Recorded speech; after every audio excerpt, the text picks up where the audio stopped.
We welcome Eylon Levy, Israeli government spokesperson. He joins us from Tel Aviv. Eylon, thank you so much for your time. The nation holding its breath once again. Some families have been notified. This group of 11 hostages, we're hearing 9 children, 2 moms, to be freed in the coming hours. But already one child has been released without their mother. Hilla is in Israel. Her mom, Raya, is still in captivity. It's a clear violation of the deal. Today, we've been discussing here last-minute changes to the list. What is your response? What is Israel going to do to make sure that families get to come back, mothers and children, together? It's a clear violation, Benita, of every principle of humanity. We're doing everything we can to reunite families and bring them together, and Hamas is doing everything it can in order to separate them and tear them apart. Even the hostages who are coming back home, and we're so happy, and we've been crying with everyone to see the hostages returning home, are coming back to broken families. Yesterday, 6 of the 9 children had at least one parent murdered on October 7th. Little Abigail Idan lost 2 parents, many of them leaving behind male relatives in the Gaza Strip, and we're determined to continue bringing everyone back. You know, today marks the end of the original 4-day hostage release pause, but the plan calls for a second stage. And in that second stage, we've lined up enough Palestinian prisoners, enough violent criminals in our jails to release, to secure another 50 hostages over another 5-day humanitarian hostage release pause if Hamas chooses to release them. And if it doesn't, we're going to continue piling on the military pressure on Hamas until we bring it to its knees, begging for another breather so it will give us back all of the hostages. We're going to bring back the men and the women, the young and the old, the civilians and the soldiers. There will be no one left behind. Eylon, talking of the young and the old, baby Kfir Bibas, he's become a symbol for the nation. 9 months old when he was abducted, 10 months old now. His 4-year-old brother Ariel, his mom Shiri, still in captivity. And now we're hearing just a short while ago reports that Hamas handed baby Kfir over to another faction and that he has been kept in Khan Yunis. Difficult, obviously, to confirm information like that. Nonetheless, what can you share? What do you know? Just horrific beyond measure. We've known that since the original massacre, Hamas didn't transport all of the hostages in buses into the Gaza Strip. Some of them were abducted by all sorts of other factions and Palestinian Islamic Jihad, and they've been held in inhumane conditions with no communication with their families or the outside world and no access to the Red Cross, again, in violation of every code of humanity.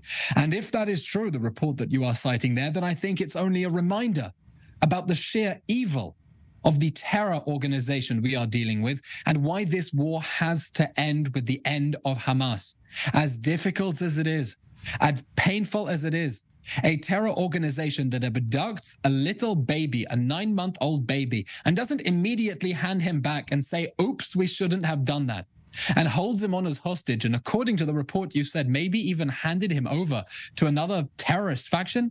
That is not a terror regime that we can leave in power for a day longer, and that's why we're doing everything we can to bring all of the hostages home, and this war will end with the end of Hamas. And just when you thought the trauma couldn't be any worse for these hostages, 7 weeks in captivity, having been abducted during that terror onslaught, we are now hearing reports that one of the released hostages has said that Hamas leader Yahya Sinwar actually came to visit them in Gaza, spoke to them. It's unimaginable to think. Apparently the message, and I say apparently the message, is that he said they would be safe. But can you imagine, this is the man speaking to these hostages after an unimaginable 7 weeks in captivity. Your thoughts? Really a jaw-dropping report that has not been officially confirmed, but truly horrifying. I really can't begin to imagine the horror that those hostages are facing and experiencing, and the reports have begun to come out about the conditions that they were held in.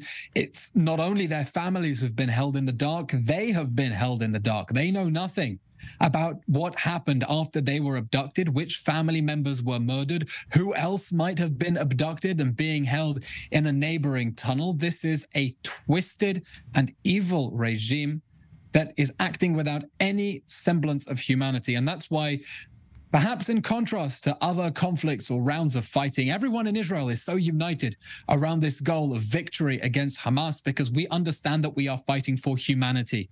We're not only fighting for the outside world, for the Western world, for humankind, we're fighting for the most basic right of a baby to sleep in its bed and not be abducted by armed terrorists with Kalashnikov rifles. We understand what we are fighting for.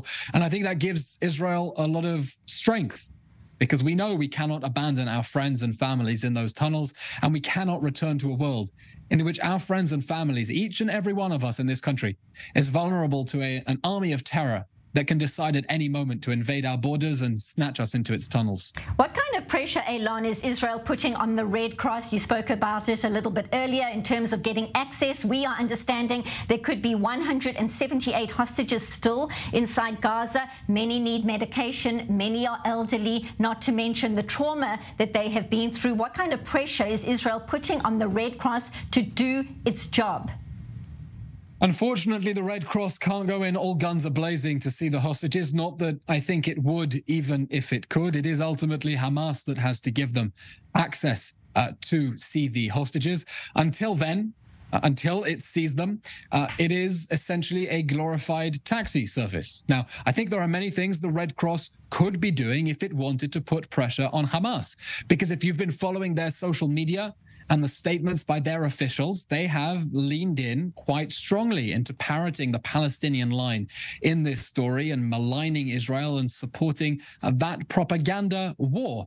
So we think it's very important that the Red Cross more clearly state Israel's rights, not just its obligations, also its rights in this conflict, and be very clear that this is absolutely unacceptable, that it will not continue taking those steps in support of the Palestinian narrative, and they must be granted access, and they must give medication and medical treatment to those people. You know, we're beginning to see now the effects of the Red Cross being denied access. That poor elderly woman, 84 years old, who her family told media was taken out of the Gaza Strip with a body temperature that had dropped into the 20s in Celsius, barely conscious. That poor woman who was taken out with bullets in her legs. These are the consequences of Hamas not giving access. And just today, one of the mothers of one of the victims showed Elon Musk a video of her son, Hirsch, whose arm was blown off being loaded into a pickup truck. They must be given access to the Red Cross. They must be given access immediately. It's a level of evil that is difficult to comprehend. Very briefly, you mentioned it completely. Elon Musk is here. He and the Prime Minister having a conversation on X. He met the President, Benny Gantz, too. Talk us through briefly the significance of this meeting right now, day 51 of the war.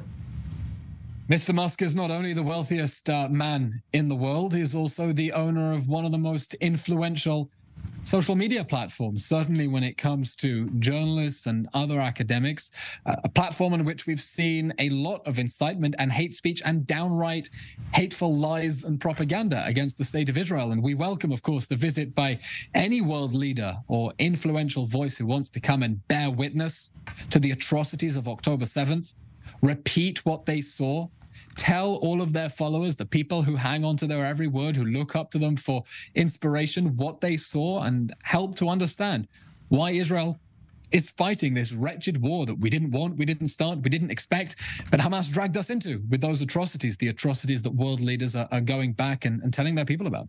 And President Isaac Herzog telling Elon Musk that X is full of anti-Semitism and he could play a huge role in fighting that problem. We need to leave it there. The president hasn't even seen my DMs talking about how much anti-Semitism exists on that platform. I can only imagine on your DMs. Thank you so much. Eylon Levy, Israeli government spokesperson in Tel Aviv. Thank you for your time on i24 News.